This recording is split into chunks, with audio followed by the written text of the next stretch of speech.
네, 갓솔저 모닝 큐티의 윤용국입니다. 이제 오늘 나눌 말씀은 사도행전 28장입니다.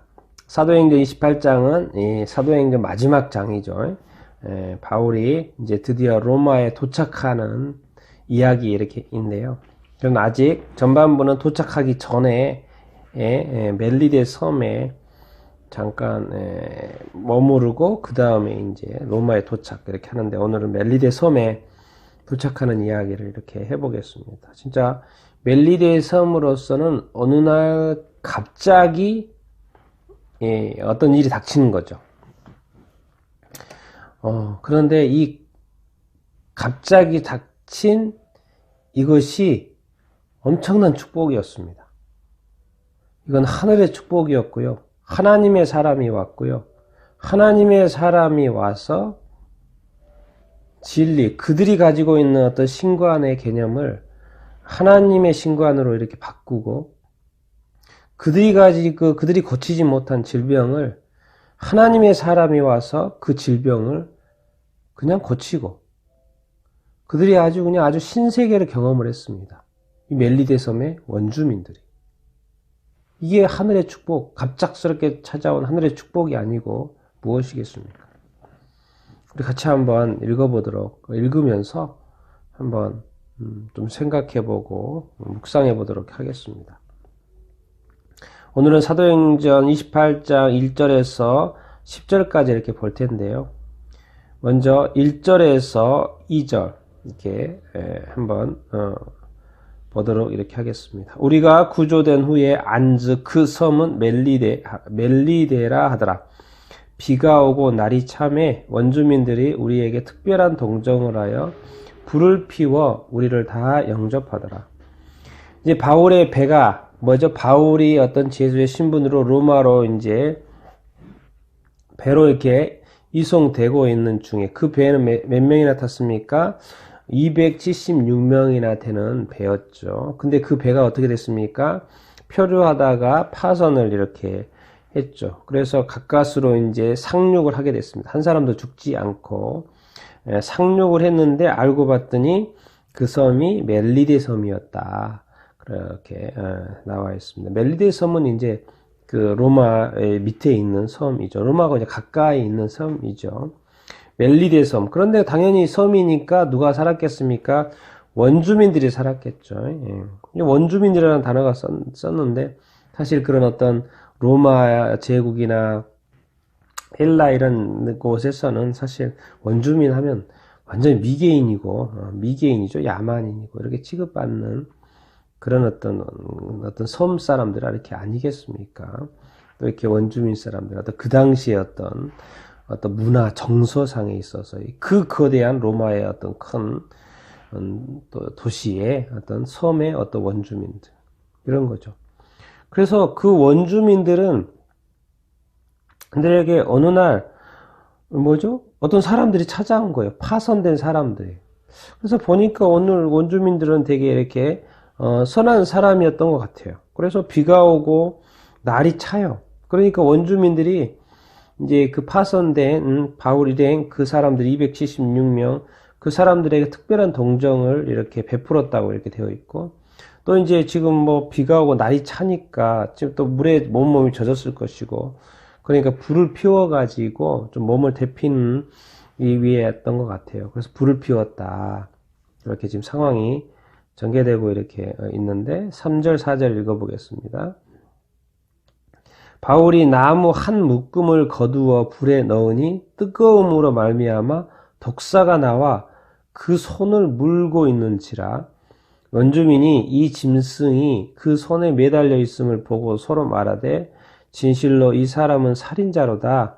바다에서 구조를 받았으나 공의가 그를 살지 못하게 함이로다 하더라.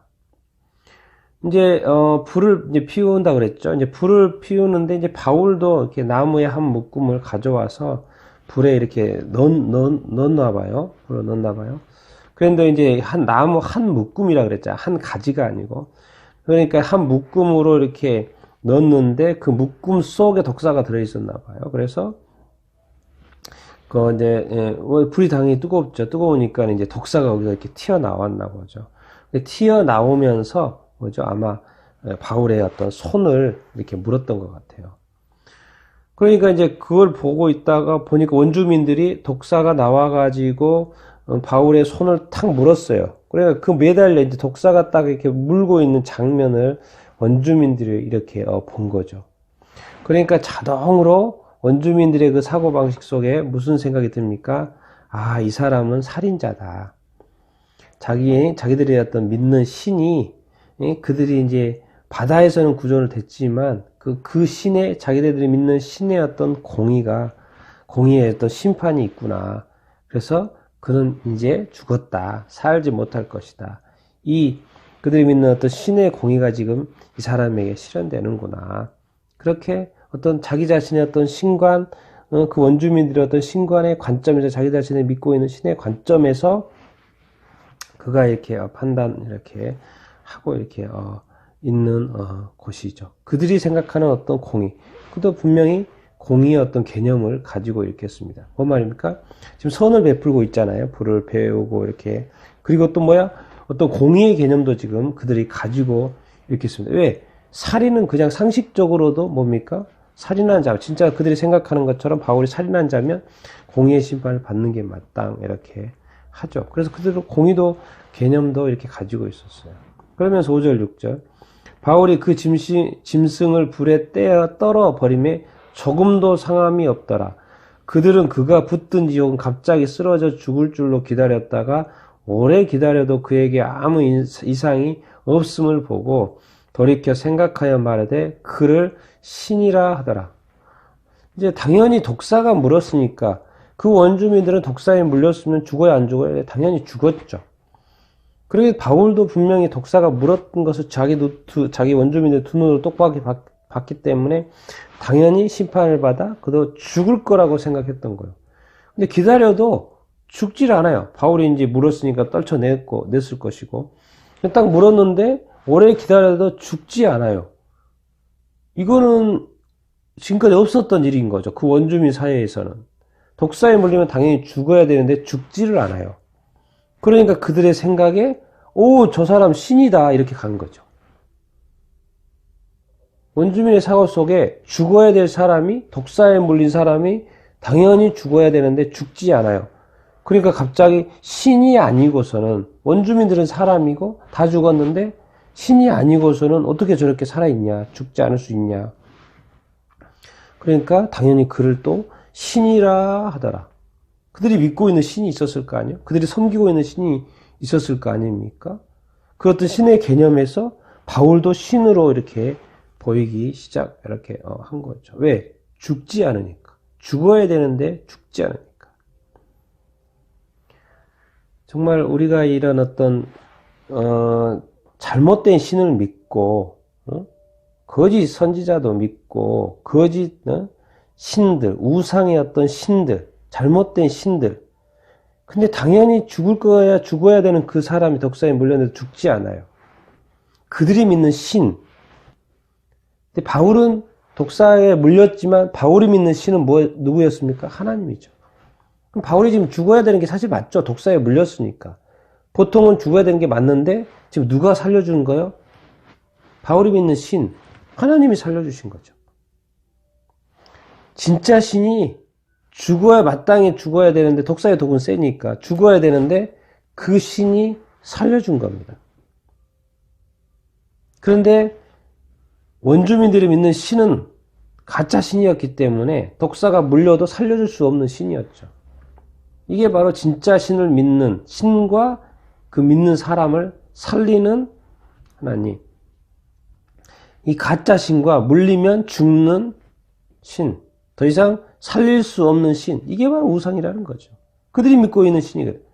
자기네들이 물렸어도, 독사에 물렸어도 지금까지 한 명도 살리지 못한 그런 죽음을 방조한 신이었고, 바울이 믿는 신은 하나님, 창조주, 전능자, 바울이 물려도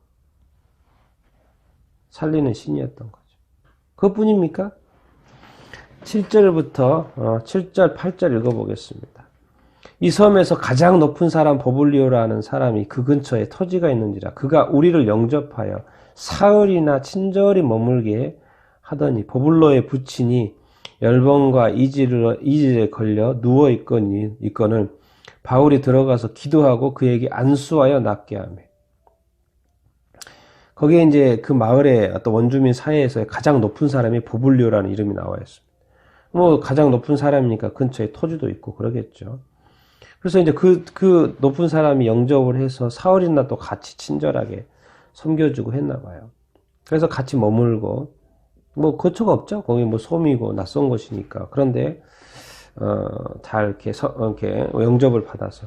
그런데 보니까 버블리오의 부친, 아버지죠. 아버지가 열병과 이질에 걸려서 이렇게 누워있는 거예요. 뭐, 그 당시 원주민 사이에 열병이 걸려있고, 이질에 걸려있고, 병에 걸려있으면 뭐 방법이 있습니까? 뭐 이렇게 그 어떤 뭐 이렇게 낫게 하는 무슨 또 행위를 하고 뭐 이렇게 해도 못 낫고 지금 있는 거죠. 근데 바울이 들어가서 기도하고 그에게 안수하니까 나아버린 거예요. 계속 아파서 누워 있는데 그들이 방법을 안 썼겠습니까? 가장 높은 사람이고 돈도 많은 사람이고 거기에서 가장 좋은 어떤 시도를 여러 번 했을 거 아닙니까? 그런데 여전히 열병과 이질로 누워 있어요. 그런데 이 바울이라는 사람이 들어와가지고 기도를 해요. 기도는 누구한테 한 겁니까? 살아계신 하나님한테 기도한 거 아니겠습니까? 그럼 그 바울이 살아계신 하나님한테 기도했는데 하나님이 응답합니까? 안 합니까? 기도에 즉각 응답하죠. 그래서 그에게 안수하니까 나아버려요. 이건 또 뭡니까 이게? 그리고 얼마나 이 버블리오 입장에서는 아버지가 지금 그동안 고생하고 있는 질병으로 고생하고 있는데 바울이라는 사람이 갑자기 나타나가지고 그 사람이 기도해가지고 안수하고 기도해버리니까 그냥 놔버려요. 이 얼마나 깜짝 놀랍니까? 이 지금 독사에 물려서 죽어야 될 사람이 죽지 않고 아버지가 질병에 걸려서 지금 낫지 못하고 누워있는 열병과 이질에 누워있는 이 상황인데 하나님의 사람이 나타나가지고 기도하니까 낫고 지금 완전히 별세계를 지금 경험하는 겁니다. 지금까지 경험하지 못한 삶을 경험을 하고 있는 거예요. 거짓 신을 믿고 가짜 신을 믿고 가짜 어떤 선지자, 거짓 선지자를 믿고 일어나면 나으면 또 좋고 안 나오면 또 안 나오고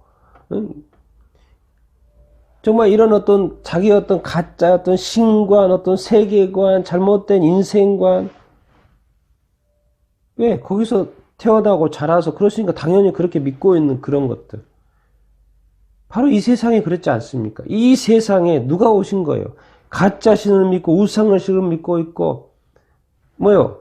이슬람교, 힌두교, 불교권, 그 글곡권에서 태어난 사람들은 마치 원주민처럼 그 땅에서 태어나서 조상들이 믿고 있는 그 신을 그대로 이렇게 믿고 지금도 살고 있고 심지어는 섬기고 있잖아요. 얼마나 열심히 또 그들의 믿음이 대단한지 열심히 섬깁니다. 근데 거기에 복음이 들어갑니다. 예수가 들어갑니다. 복음이 전파되고 선교가 일어납니다. 사람이 변합니다. 그걸 발견하죠. 그것은 가짜였다는 것을. 이런 거 바울이 그냥 로마로 갈 수 있는데 어쨌든 이 배가 파손됨으로 멜리데라는 그 섬에 갑자기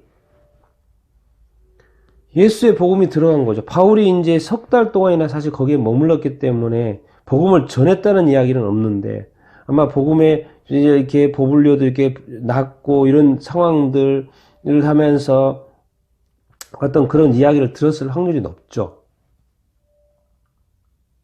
정말 이 하나님의 사람은 정말 이렇게 이런 어떤 뭐 질병이면 질병이고 잘못된 신을 우상을 숭배하고 있는 사람들에게 이제 축복의 통로인 거죠. 구원의 통로인 거죠.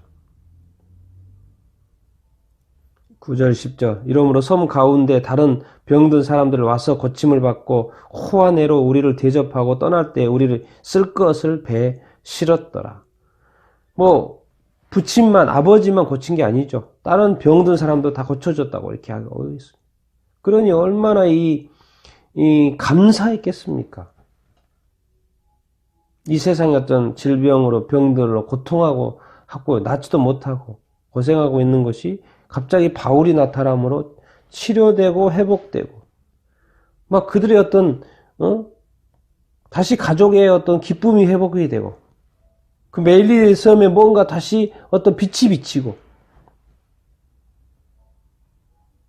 단지 먹고 사는 그런 어떤 삶 속에서 질병이 그대로 있고 독사는 그대로 역사하고 그런 섬에서 독사도 진짜 신, 새로운 신, 하나님, 예수 이 복음이 들어가서 그들이 감동하고 이제 대접하고 후하게 대접하고 떠날 때 가서 쓸 것을 주고 이런 놀라운 역사가 바로 하나님이고 예수님이고 우리 믿는 사람인 줄로 이렇게 믿습니다. 우리도 그런 삶을 살 수 있게 되기를, 그런 통로가 되기를 축원합니다.